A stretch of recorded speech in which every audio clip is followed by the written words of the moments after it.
Hello दोस्तों, राधे राधे। प्यार भरा सभी को जय श्री श्याम। कैसे हो आप सब? उम्मीद करती हूँ आप लोग अच्छे होंगे।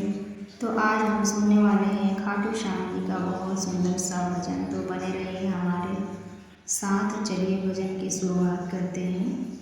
जब कोई नहीं आता मेरे श्याम आते हैं, जब कोई नहीं आता मेरे श्याम आते हैं, मेरे दुख के दिनों में वे बड़े काम आते हैं, मेरे दुख के दिनों में वे बड़े काम आते हैं।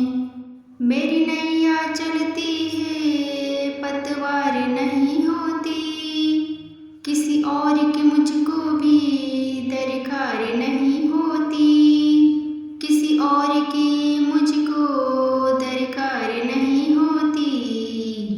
मैं डरता नहीं रस्ते सुनसान आते हैं, मेरे दुख के दिनों में वे बड़े काम आते हैं।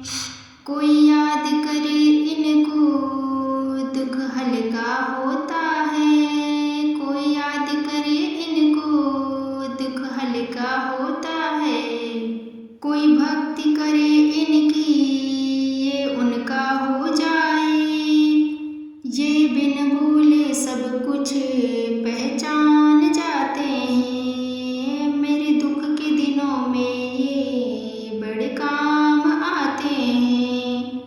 सबको मिलाते हैं, सबको लुभाते हैं, अपने भक्तों की दुख पल में स्वीकार करते हैं, सब भक्तों की कहना